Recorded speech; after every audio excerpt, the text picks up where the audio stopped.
Maybe you've seen ICF before at a trade show like 20 years ago. You're familiar with ICF, right? This is an insulated concrete form. Basically, they go together like big Lego blocks. We kind of stack these up, and then we pour concrete in the center. And then instead of stripping the forms like we would in a traditional poured concrete wall, these forms, these insulating forms, actually stay in place for the life of the building, which provides great insulation value.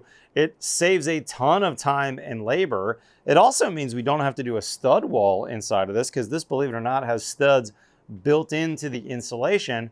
And now I have a killer continuous insulation. I've got a vapor barrier built in, and I've got a really durable wall with a 4-hour fire rating, by the way. On the build show today, we're going to take a look at ICF again for the first time. Today's build show is sponsored by Logix. Let's get going.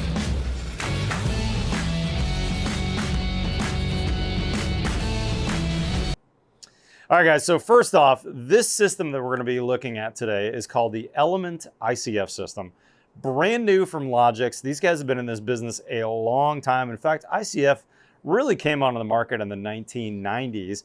And originally, I think the ICF manufacturers assumed that all the standard concrete guys were going to basically abandon their forms that they'd bought over the years and switch to ICF. But you know what's interesting is that really didn't happen. A whole other subset of trades came out. And today you're seeing builders that have crews doing ICF and then doing framing and then doing basements and doing all kinds of other things, because there's really not a whole lot of tools you need to do this. And of course, you may not have to wait for a sub if your crew is doing this. And that's been a major problem for me as a builder, is that labor issue for me as a general contractor.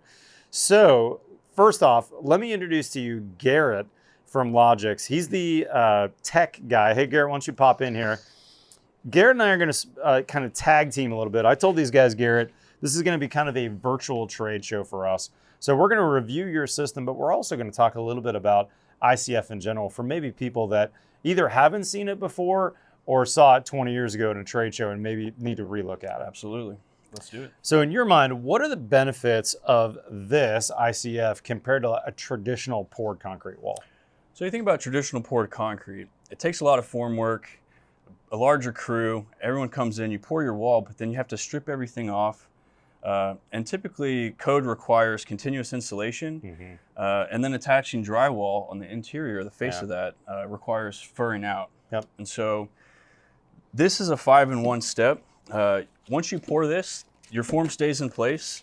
The webs inside of this block provide your chair for your rebar. It also provides your fastening on the face of the block. So everywhere you see perforated Element ICF, that's actually where you can attach to. Yeah, we can actually put a screw anywhere along here on these increments where you're seeing that Element ICF. And it's every 8 inches on center. Yep. So a lot of stud work in the wall.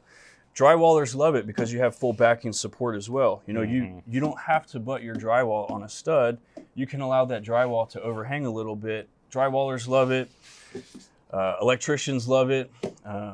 It really installs fast. Now, continuous insulation, what's the rough R value of these panels? So for a 6-inch core, the typical R value for wall assembly is an R24. Okay. Now you can actually bump that up with a product of yours too, though, correct? Correct. So you see here, we have 2 3/4-inch EPS on both interior and exterior of your wall.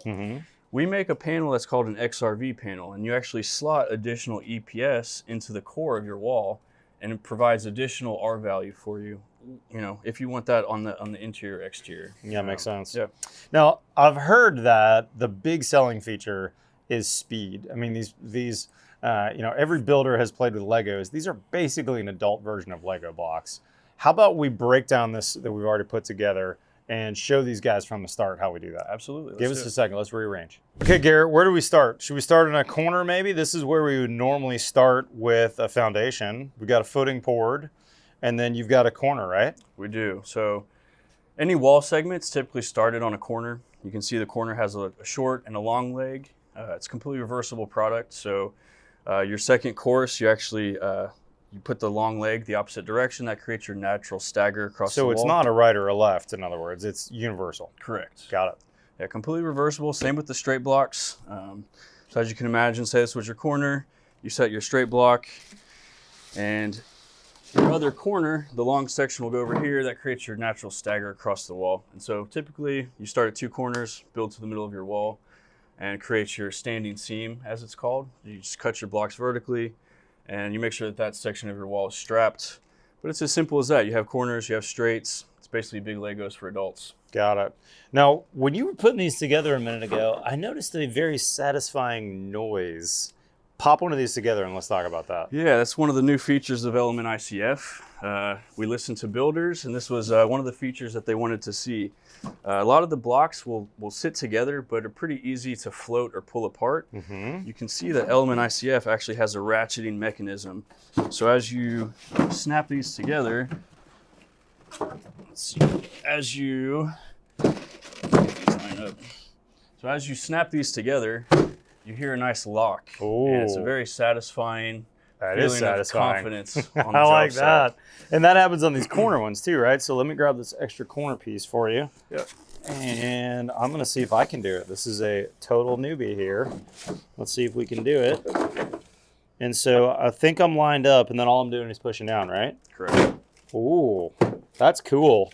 Now, if you zoom in right here, you can see what's happening. There's this like zip tie looking piece right here that has teeth. And so you're getting those teeth like cinching down on each other, which is going to hold it. Now, Garrett, what's going on here? It looks like there's an extra channel that doesn't have anything in it in the corners. Correct. So this is our pre-formed block.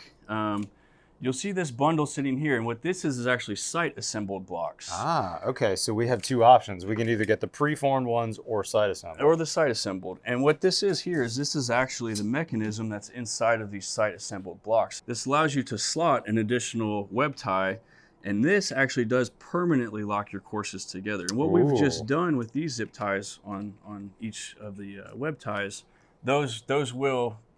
So we could pull these back out, in other words. So I could grab down here and, oh, maybe they're not so easy. There we go. If I'm strong enough, we might have to cut this out. Yeah. Editors, help me out.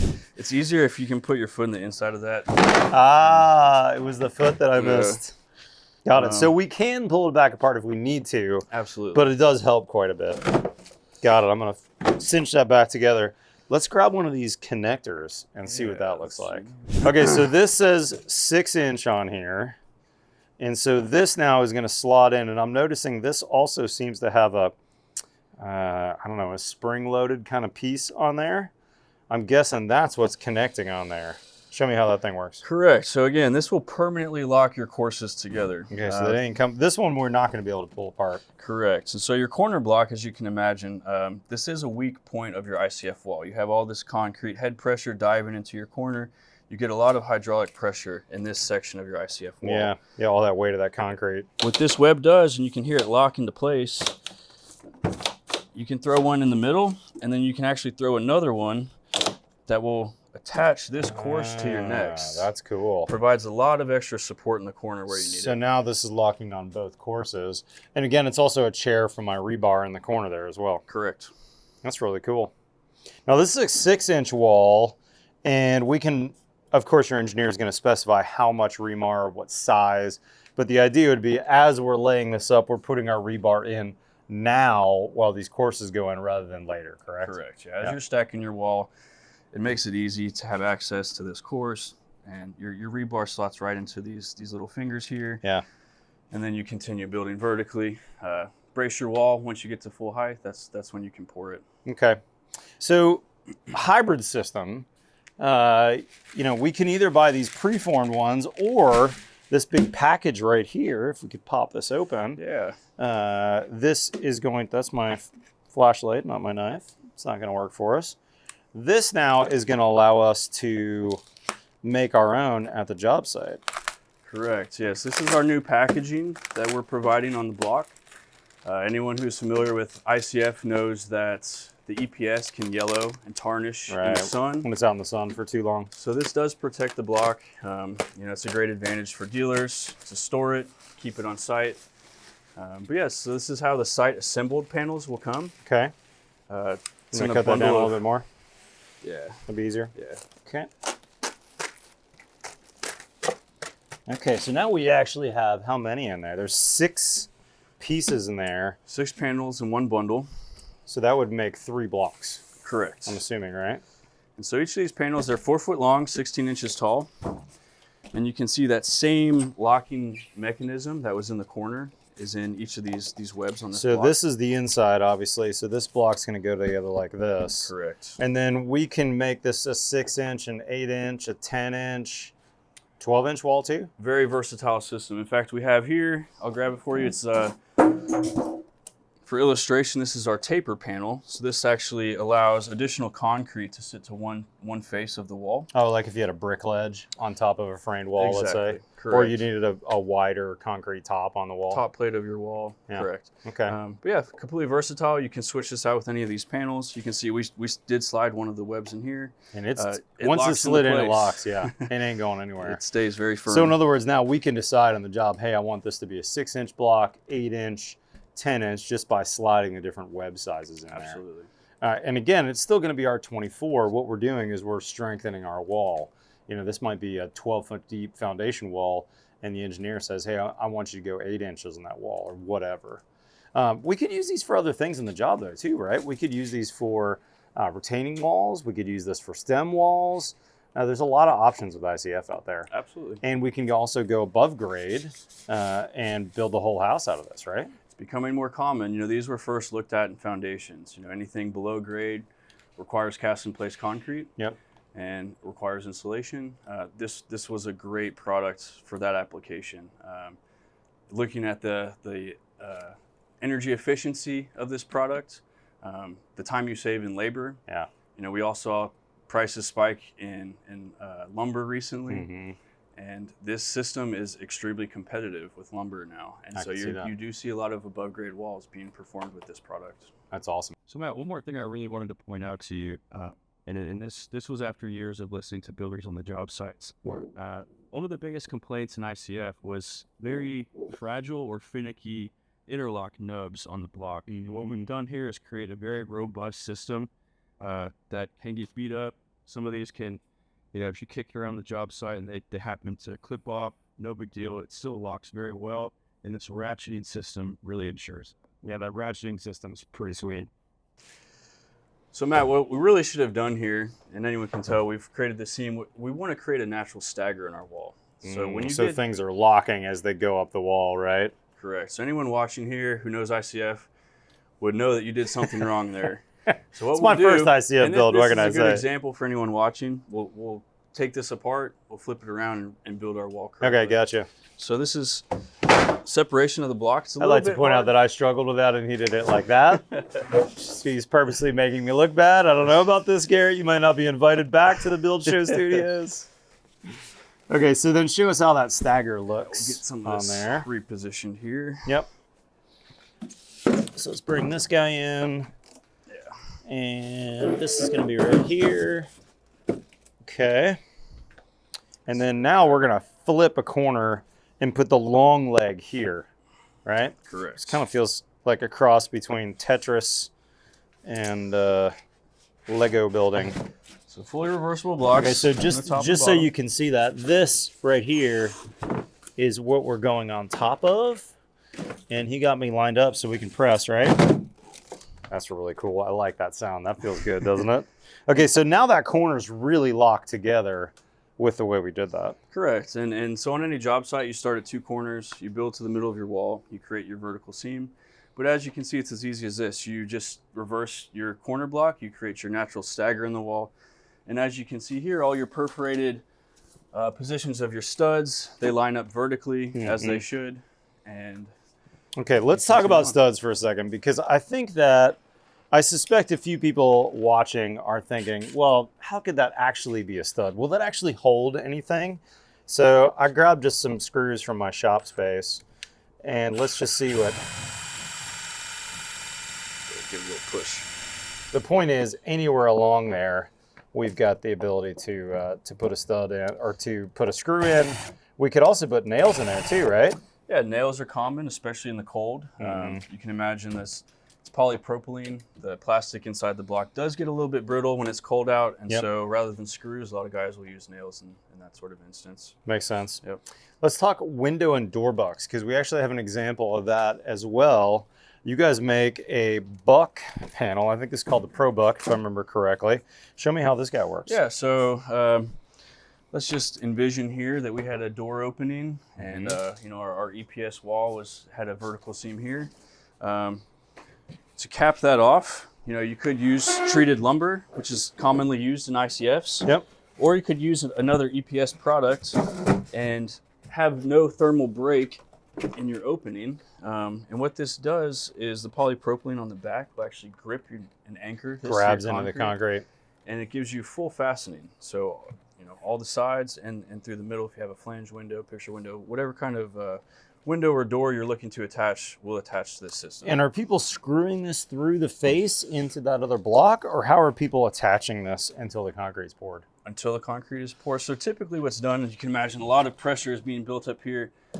These studs are extremely strong, so they'll get some maybe 1x strapping, screw it into the buck, and then again into your next stud. And that really holds things in place and prevents any blowouts or pressure created. Gotcha. And just to clarify for those watching, jams, this is also going to be your head material. And so your entire buck, both jams and head, can be this.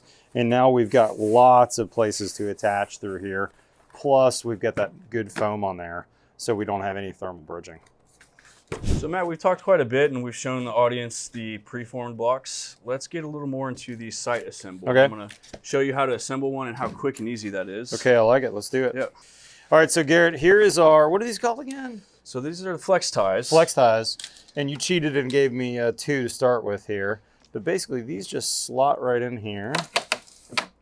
And then they stop when I get to the center section too, right? Correct. Yeah, so they only can go in so far, so they're dummy proof.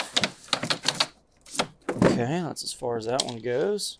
So this goes together pretty quickly. I saw on your training videos, by the way, you guys have a bunch of excellent videos on your website, and it looks like you guys do a bunch of in-person training as well. But it looked like with this hybrid approach, some people are buying the preformed ones for the first maybe 2 layers, and then they're switching to this because this is going to be really easy for people to stock. You could probably ship them to the job site more easily because they're flat packed, I'm assuming, right? Yeah, if you can imagine those over. logistically, you can fit a lot more on a truck. Yep. They're a little easier to store on a job site. And you're not committed to a certain core size of your block. You have the option and versatility to adjust that on site. Yep. Okay, so that's snapped in. So, and now we've got a mix of both preformed and site built. Correct. So we have our preformed Easy. down below, site assembled, snaps right into it. Again, completely reversible product.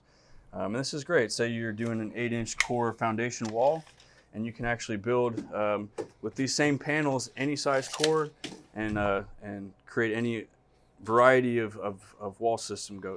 So these panels are 16 inches tall, right? Because I'm at 32 when I get to 2 up. What happens when I need an 8-inch or I need to cut it down to some odd dimension? How do we cut these things down? Great question. So something new to Element is we made our cut lines a little more intuitive. So you keep going with the product here, you'll notice that there are perforated lines, and you can see Element ICF actually perforated on the face of the product. And what we've done here is we've created cut lines every 4 inches vertically in the block. So as you can imagine, you'd stack the block this way. So for rip cuts, every quarter, we have those lines drawn. And then in between these ties, you'll see what we call bars. And each one of these is perfectly 1 inch. So very convenient for the job site. You can do it with a handsaw or pruning saw with no problem. Okay, makes sense. Man, I like this system. I like that it's buildable in a bunch of different dimensions. It feels doable. I think that a crew that is used to doing plumb and square like a framing crew could pick this up pretty quick. Absolutely. All right, so then what were you about to show me here? So just as a quick demonstration. Do we need to get a saw to cut these in half too? No, you can just break it with hand. Huh? You can just break it with your hands. Really? Mm-hmm. Like how? Oh, hi. How about that? Stronger than I thought. That's pretty cool. That is pretty cool. And so let's just say that we had some scraps on site. We made some cut block here. Yep. Straight down the middle cuts. We have two 8-inch pieces. And what you can do is actually break that tie like you did in half. Okay. And slot that into this block. And am I going this way or am I going this way? The other way. The other way. Yeah, pointed first. Oh yeah, point first. Yeah. That's right. Okay. So now we're creating a half face block. You're creating a half height block out of waste on the job site. That's kind of cool. And so this is great. It's common for the top of your wall, you know, to accomplish a certain elevation that you're trying to hit. Yep. Okay, so now we just created a half height block right there. And you can see we're able to cut through it. Actually, this is kind of a cool view because now you can see that stud that I was drilling or that I was screwing into. And you can see how that's right here on that Element ICF mark. So anywhere along there, I've got a stud that I can screw into. That's pretty cool. Yeah. And now we just made it extra. How it locks right into another block as well. You put it right on top of your wall. There you go. And then now that's the top of my foundation wall that's 8 inches taller, let's say, than the last coursing, right? Yeah. That's cool. Easy. Now we still have a lot of bracing on the inside to do, obviously. We've got a lot of concrete weight, but we can also screw into those studs for bracing and then take it off again. Absolutely. Yeah. Man, Garrett, very impressive. Want to close real quick with two things. We have a sample around here of your GPS foam. Where did that go? Made a mess here in the studio. But when I've thought about Halo in the past, or Logix, I should say, I've thought about their Halo product, which is this gray foam. This is graphite polystyrene, graphite infused, I should say. You know, graphite like pencil material. Basically, if you thought about ground up pencil lead into the formula, it makes the polystyrene even lower for its global warming potential. It also makes it thermally more stable so that it doesn't drift. A lot of EPS foam will start at a slightly higher and end at a slightly lower R value, correct? Absolutely, yeah. And so eventually I think these guys are also going to make this in a GPS foam at some point.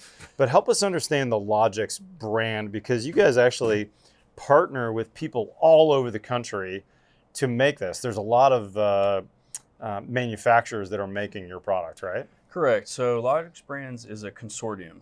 So we work with a plethora of different foam manufacturers who make a variety of other products and also make our products. Got it. So yeah, we have a large reach and a unique structure to our plethora. structure. Yeah. I like that. Guys, big thanks to Logix. Thank you, Garrett, for coming out to the job, My pleasure. making a little bit of a mess in the studio and showing us how these things go together. Very fun. I actually have a project coming up, I believe, with my buddy Evergreen Homes in Ohio. So hopefully you'll see me out on a job site and we'll show you this in person at the start of next year. But come see these guys next time you're at a trade show where they are. Some really great people. And I've used a lot of this Halo in the past. They make some really good products. But if you want to learn more, it's elementicf.com is the website. Hit that subscribe button below, guys. We've got new content here every Tuesday and every Friday. Garrett, you know how I end my videos, right? Follow us on Facebook or Instagram. Otherwise, we'll see you next time on The Build Show.